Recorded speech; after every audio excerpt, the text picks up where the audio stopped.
News and programming is sponsored by Desert View Hospital, providing emergency medical care around the clock at 360 South Lola Lane. Learn more at desertviewhospital.com. Physicians are not employees or agents of this hospital.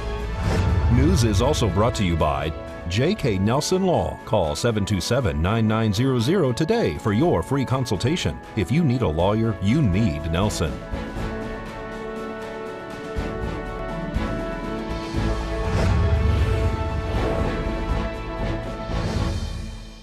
Tonight on News 46, the Disabled American Veterans has their first annual 9/11 event. And get your balance checked for free. News 46 starts now.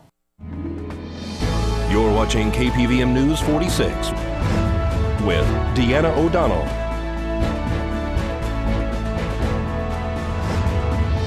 and Eunette Gentry. News 46, local coverage you can count on. The local chapter of Disabled American Veterans, led by Commander Greg Cardarelli, held a sunset vigil Monday night in honor and remembrance of those we've lost and continue to lose following the September 11th, 2001 terror attack on the United States. It's September 12th. I'm Eunette Gentry. Deanna is off. The Disabled American Veterans invited the public, veterans, first responders, and dignitaries to their first annual 9/11 remembrance Monday night on the corner of Basin Avenue and Highway 160. I think sometimes we become complacent and we forget about those Twin Towers falling and all them lives we lost. And for these guys up here, what they've given, and any other first responders and what they have given. And I think it's important that we recognize those people, we recognize the deceased, we recognize the families, and we cannot forget.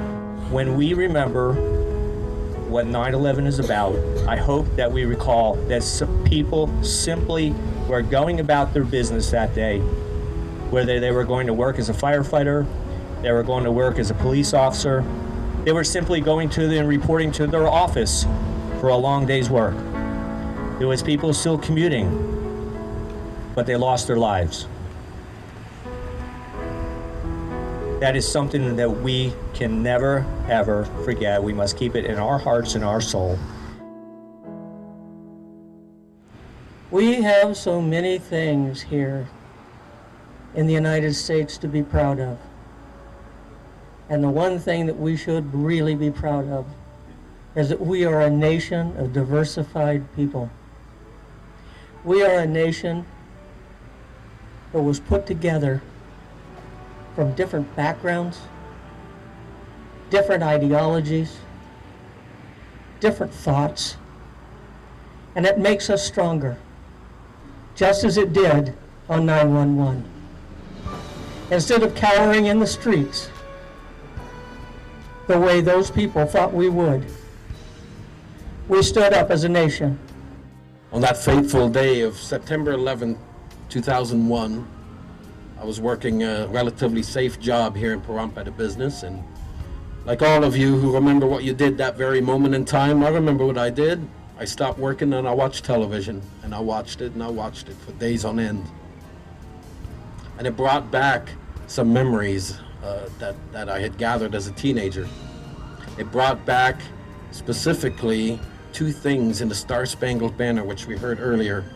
Two things which I always remembered and which mean a lot to me, and things that represent America today. The one line is the perilous fight, and the second line is that our flag was still there. It touches my heart to see this community, as Commander Cardarelli said, be the biggest veteran supporter in any community that, as he stated, that I've ever lived in.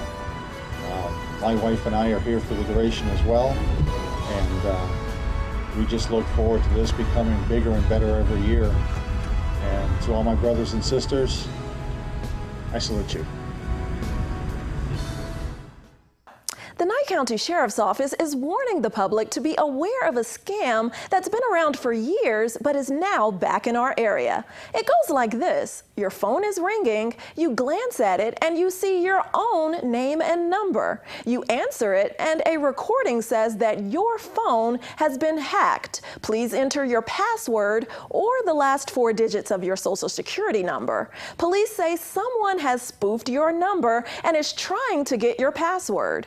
You might ask why. The short answer is because they ultimately want to scam financial information from you. The Sheriff's Office is aware of numerous people who have received these kinds of calls. Officials say if you get a call from your own number, do not answer it. And if you do answer it without realizing, just hang up. And do not engage the caller, and do not press one of the buttons on your phone, even if it says that it will get you removed from their list. And at all costs, guard all of your personal information and never give any personal information to anyone over the phone. And are you at risk of falling? You can find out this week, free of charge, courtesy of Desert View Hospital.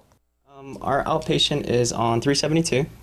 We see anything from orthopedics, children, we see post-op, neurological, like stroke, pretty much anything that you can think of, yeah. Can you tell me about some testing that you're having that's coming up for balance? So on September 14th, which is a Thursday, we're going to have a balance screening from 9 to 10:30. We're going to be basically looking at the safety of the individuals, patients, in the home and in the community, and basically give our recommendations from there, whether it be for physical therapy or, you know, possibly using an assistive device like a walker or a cane. Why is it important to have this screening? It's important to have this screening because as we age, we tend to lose our balance a lot more often. As you get over the age of 60, the risk for fracture from falls increases. Because of that, you know, we want to try to prevent that and improve the safety of our community within the home and the community as well. What types of things are you looking for in the balance screening? So the things that we're going to be doing in the balance screening includes challenging your limits of stability. So we put your feet together and have you stand there. We're going to put your feet 1 foot in front of the other, kind of like walking the line.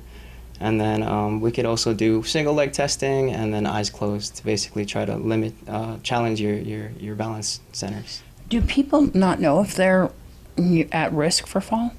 I think people are aware that they're a little more unsteady as they age. They try to block it out though. I think a lot of people tend to kind of, you know, not think about it unless someone's told them, such as a doctor or physical therapist. So it is a good way to try to open up the conversation on whether or not you might need some extra help. What can be done once you identify that you might be at a risk? So once we find that people are at a risk, we can either recommend one using an assistive device or the possibility of, you know, doing some physical therapy. So that includes getting a referral, going to your doctor, and then bringing your referral to the clinic. So you can go for free for this screening September 14th, like you said, on Highway 372. What's the address there? It's 1500 East Highway 372. It's in the same parking lot as Subway. We're on the far left side. Do you need to make an appointment? We would like you to call to make an appointment. What's that number to call? 702-388-4888. All right, people can give a call. What is the hours that you'll be doing the screening from? So the hours are from 9 to 10:30 a.m. on Thursday, September 14th. Stay tuned after this break, your court report and Business First Brief. In this week's court report, the 21